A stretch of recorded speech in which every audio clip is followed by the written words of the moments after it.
जम्मू में all party meeting हुई। All party meeting के बाद एक प्रेस कॉन्फ्रेंस हुई और उस प्रेस कॉन्फ्रेंस में सामने पूर्व मुख्यमंत्री महबूबा मुफ्ती, पूर्व मुख्यमंत्री डॉक्टर फारूक अब्दुल्ला और सीपीआईएम के नेता और गुपकार के प्रवक्ता मोहम्मद यूसुफ तारिगामी थे। उसके अलावा अन्य कुछ और लोग भी दाएं बाएं थे, लेकिन मुख्य तौर पर यही तीन बड़े नेता सामने थे। और इन तीन बड़े नेताओं में से मोहम्मद यूसुफ तारिगामी ने बहुत इंपॉर्टेंट बात कही। उन्होंने कहा कि जम्मू के ऐतिहासिक शहर में ऑल पार्टी मीटिंग में यह तय हुआ है कि हम 10 तारीख को एक शांतिपूर्ण धरना देंगे, हम शांतिपूर्ण प्रदर्शन करेंगे। और उसके बाद डॉक्टर फारूक अब्दुल्ला ने इसी बात को आगे बढ़ाते हुए कहा कि डिविजनल कमिश्नर से हम लोग इजाजत मांगेंगे, वो हमको इजाजत देंगे, उनकी इजाजत के बाद हम लोग जम्मू कश्मीर में जो संविधान स्थगित किया गया है उस संविधान के स्थगित करने के ऊपर अपना विरोध जताएंगे।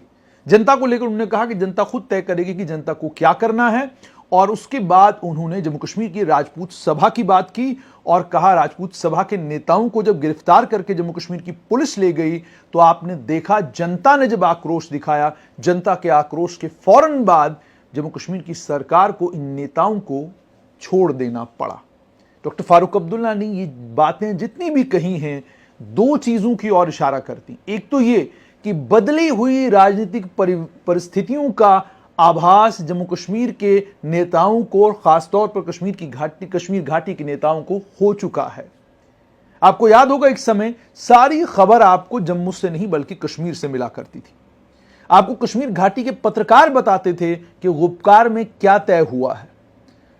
बड़ी कोई मीटिंग अगर नेताओं की होने वाली होती थी, चाहे सर्दियों के महीने में हो या गर्मियों के सीजन में हो, वो मीटिंग अक्सर कश्मीर में हुआ करती थी। जम्मू में मीटिंगों का चलन कतई भी नहीं था। जम्मू के किसी होटल में या 5 तारा होटल में कश्मीर घाटी के नेताओं ने कोई बड़ी बैठक की हो और उस बड़ी बैठक में कोई बड़ा फैसला लिया हो, मेरी दानिश में नहीं है, मुझे बेसिकली वो याद नहीं है, क्योंकि मैं पिछले 16 साल से लगातार तमाम पॉलिटिकल पार्टीज को कवर कर रहा हूं। मुझे याद नहीं है ऐसा कभी हुआ हो। लेकिन 5 अगस्त 2019 के बाद बदली हुई इन परिस्थितियों में आपने देखा होगा कि कश्मीर घाटी के नेताओं का इस समय ऐसा लगता है कि हेडक्वार्टर जम्मू है। जब भी उनको कोई बड़ी बात करनी है वो ऑल पार्टी मीटिंग बुलाते हैं और ऑल पार्टी मीटिंग में वो जम्मू के नेताओं को आमंत्रण देते हैं। और जब वो जम्मू के नेताओं को बुलाते हैं उसमें बुद्धिजीवियों को भी बुलाते हैं, सभी लोगों को बुलाते हैं और बुलाने के बाद बात करते हैं और बात करने के बाद फिर कहते हैं कि हमने ये तय किया है, ये सब कुछ हो रहा है। इसका मतलब ये कि राजनीतिक तौर पर जम्मू महत्वपूर्ण है, इसकी समझ कश्मीर घाटी के नेताओं को आ चुकी है और इस नई पॉलिटिकल रियलिटी के साथ उन्होंने जीना भी शुरू कर लिया है। लेकिन क्या जम्मू संभाग के नेताओं को इन बदली हुई राजनीतिक परिस्थितियों का आभास है? क्या उनको अंडरस्टैंडिंग है कि कितना कुछ राजनीति में बदल चुका है? अगर ऐसा हुआ होता तो शायद आपको इस प्रेस कॉन्फ्रेंस में, जहां 3 घाटी के बड़े नेता सामने बैठे हुए थे और उनके साथ में जम्मू कश्मीर प्रदेश कांग्रेस कमेटी के अध्यक्ष विकार रसूल थे, उनके साथ में अनंतनाग से लोकसभा के सांसद हसनैन मसूदी वो भी बैठे हुए थे और उसके अलावा नेशनल कॉन्फ्रेंस के नेता, अन्य अलग अलग जो क्षेत्रीय दल हैं उनके नेता भी वहां पर नजर आए। लेकिन बड़े नेताओं में चौधरी लाल सिंह नहीं थे, बड़े नेताओं में अन्य कुछ और नाम नहीं थे। और यह भी किसी ने नहीं पूछा प्रेस वार्ता में वहां पर कि एकजुट जम्मू के अंकुर शर्मा को क्या आपने बुलाया, क्या दावतनामा दिया, उनके साथ क्या परेशानी है? वो तो नई दिल्ली के खिलाफ बोलते रहते हैं, उन्हें आप विपक्ष क्यों नहीं मानते जम्मू कश्मीर का? ठीक है, गुलाम नबी आजाद को लेकर, सैयद अल्ताफ बुखारी को लेकर, सज्जाद गनी लोन को लेकर आपके विचार बदले हैं, लेकिन जो लोग सत्ताधारी दल के खिलाफ बोलते हैं उनमें भी आप सिलेक्टिव हैं, उनमें भी आपकी चॉइस है कि इनको बुलाएंगे, इनको नहीं बुलाएंगे। और उसके बाद दूसरी एक इंपॉर्टेंट चीज, मैं जम्मू के नेताओं की बात कर रहा था, तो कोई भी नेता पहली रो में नजर नहीं आया, और अगर पहली रो में था भी तो खामोश था और देख रहा था कि ये 3 बड़े नेता क्या बात करेंगे। इसका मतलब क्या है? इसका मतलब यह है कि इन बदली हुई परिस्थितियों में भी कश्मीर घाटी के नेता जम्मू आएंगे, वो सबकी सुनेंगे और उसके बाद वही तय करेंगे कि आगे की राजनीतिक रूपरेखा क्या होगी, हम आगे जाकर क्या करेंगे, ये सारा वही तय करेंगे। राजनीति में कोई गलत बात नहीं है, नेता किसी भी संभाग का हो सकता है, कश्मीर संभाग का हो सकता है, जम्मू संभाग का हो सकता है, और पारिवारिक रूप से और अपने परिवार के कारण जो लोग नेता बने हैं वो नेता बनने की कोई क्वालिफिकेशन भी सेट नहीं कर सकते कि जनाब आप नेता हैं अगर आप इतने क्वालिफाइड हैं, नहीं सेट कर सकते। डॉक्टर फारूक अब्दुल्ला हो, महबूबा मुफ्ती हो, दोनों एक परिवार से आते हैं। महबूबा मुफ्ती के पिता का नाम मुफ्ती मोहम्मद सैयद था जो केंद्रीय गृह मंत्री रह चुके हैं 1980 और 1990 की दहाई में, और डॉक्टर फारूक अब्दुल्ला के पिता का नाम शेख मोहम्मद अब्दुल्ला है जो जम्मू कश्मीर के प्रधानमंत्री भी रहे हैं और बाद में जम्मू कश्मीर के मुख्यमंत्री भी रहे हैं। तो इसका मतलब साफ तौर पर यह है कि दोनों बड़े राजनीतिक परिवारों से आते हैं। तो इसका मतलब साफ तौर पर यह है कि आप डॉक्टर के परिवार में पैदा होंगे और उसके बाद आप डॉक्टर बनना चाहेंगे तो जाहिर सी बात है आप डॉक्टर ही बनेंगे क्योंकि आप डॉक्टर के परिवार में पैदा हुए हैं। लेकिन इसका कतई भी यह मतलब नहीं है कि आप डॉक्टर के परिवार में, एक काबिल डॉक्टर के परिवार में पैदा हुए हैं तो आप काबिल डॉक्टर ही बनेंगे, ये जरूरी नहीं है। लेकिन गुण तो होंगे डॉक्टर वाले आपके अंदर। तो इसका मतलब ये क्वालिफिकेशन की बुनियाद पर नेता बना हो कोई, ऐसा नजर में नहीं आता। यह मैं इसलिए कह रहा हूं क्योंकि मेरा आर्गुमेंट यह है कि जम्मू के जितने भी नेता इस ऑल पार्टी मीटिंग में गए, क्या इन नेताओं में से कोई भी नेता बोलने वाला नहीं था? किसी भी नेता के पास शब्द नहीं थे, किसी भी नेता को पता नहीं था कि एजेंडा क्या है इस मीटिंग का, और किसी भी नेता को यह पता नहीं था कि बोलना क्या है अब मीडिया वालों के सामने। और दूसरा ये डॉक्टर फारूक अब्दुल्ला, महबूबा मुफ्ती, साथ मुजफ्फर शाह, ये तो गुपकार हैं और गुपकार के प्रवक्ता हैं महबूब सिर्फ तारगामी। इसका मतलब इफेक्टिवली गुपकार है ये। तो अगर गुपकार है ये और गुपकार ही एक दूसरे रूप में जम्मू में जाकर बात कर रहा है तो इसका साफ तौर पर यह मतलब है कि जितने भी जम्मू संभाग के नेता हैं जो पीछे खड़े थे वो सभी नेता गुपकार को समर्थन दे रहे हैं। अगर ये ऑल पार्टी मीटिंग थी और इस ऑल पार्टी मीटिंग का एक एजेंडा था और उस एजेंडे पर ये ऑल पार्टी मीटिंग बुलाई गई थी तो फिर जम्मू से भी इस ऑल पार्टी मीटिंग का प्रवक्ता हो सकता था, क्योंकि कुछ तो इस दल का नाम आपने देना है ना। जैसे मैंने पिछले दिनों कहा कि गुपकार को इसको तो बुला नहीं सकते। गुपकार इसलिए नहीं बुला सकते क्योंकि जम्मू संभाग के नेता कहते हैं गुपकार के को तो हम समर्थन ही नहीं देते। तो अगर आप गुपकार को समर्थन नहीं देते तो फिर नेता भी गुपकार के, प्रवक्ता भी गुपकार के और बात भी करेंगे वही लोग जो हैं गुपकार के। तो फिर जम्मू संभाग के नेता जो वहां पर लाइन लगाकर खड़े हुए थे, क्या इन नेताओं में से एक में ही नेता बोलने वाला नहीं है? यह ऐसा है कि जब आप डॉक्टर फारूक अब्दुल्ला, महबूबा मुफ्ती, मोहम्मद सिफ तारगामी और इनके साथ अन्य जो कश्मीर घाटी के नेता आए हुए थे, जब ये लोग बोले तो आप डोगरी में बात नहीं कर सकते, आप जम्मू की बात नहीं कर सकते, आप जम्मू संभाग के मुद्दों की बात नहीं कर सकते। या क्या ऐसा है? अगर ऐसा है तो भी समझने की जरूरत है कि भाई ऐसा क्यों है।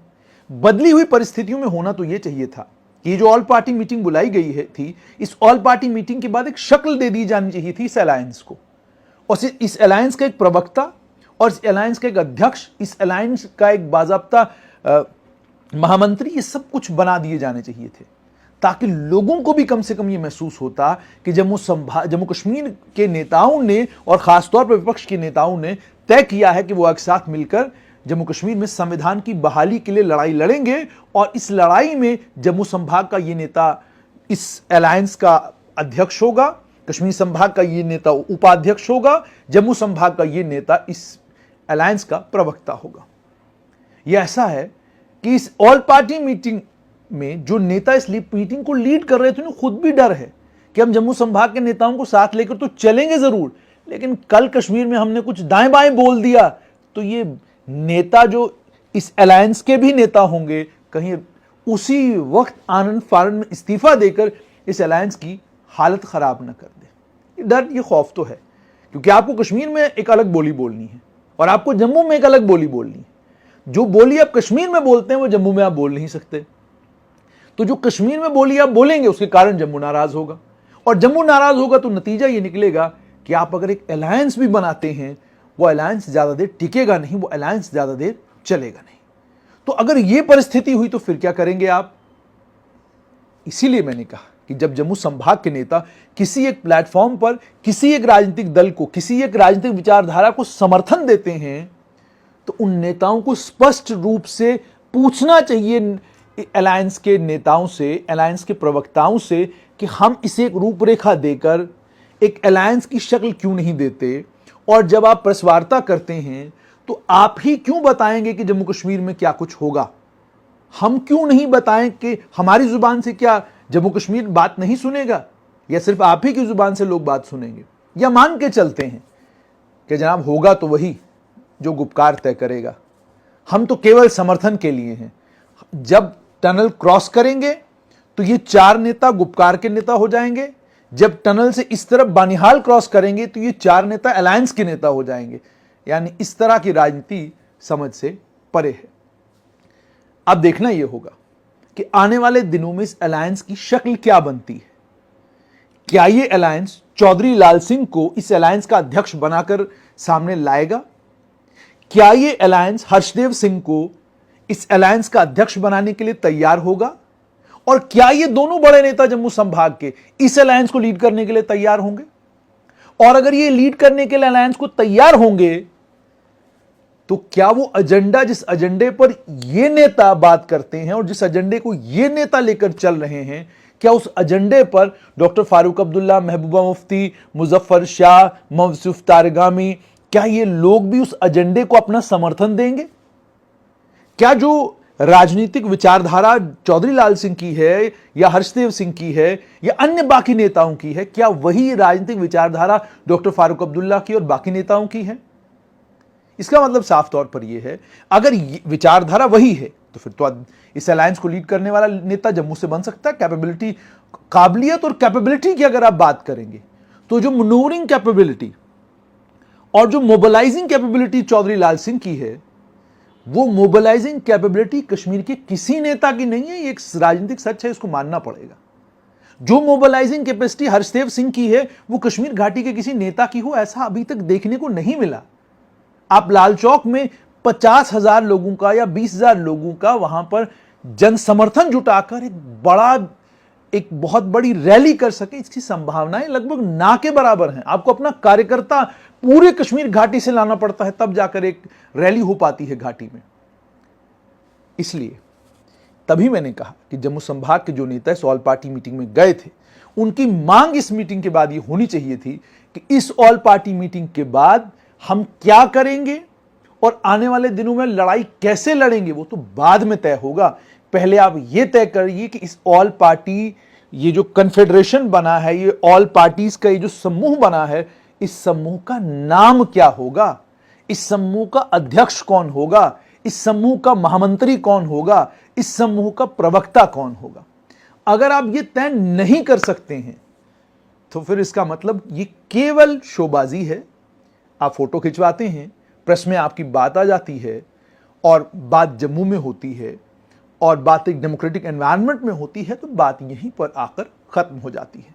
अगर आप ये नहीं कर सकते हैं और जम्मू संभाग के नेता गुपकार को कन्विंस नहीं कर पाते कि आप अब गुपकार छोड़ दीजिए और आप अब जम्मू कश्मीर की बात कीजिए और बदले हुए जम्मू कश्मीर की बात कीजिए, तो फिर इसका मतलब यह है कि या तो जम्मू के नेताओं की नहीं सुनी जाती वहां पर, या फिर जम्मू के नेता कमजोर हैं, या फिर आज भी हकीकत यही है कि कश्मीर घाटी के नेताओं का मानना यह है कि जब तक सत्ता हमको वापस नहीं मिलती तब तक जम्मू जम्मू करेंगे, और जब सत्ता में वापस आ गए उसके बाद वही करेंगे जो हम पूरे इतिहास के कालखंड में 5 अगस्त 2019 तक करते रहे।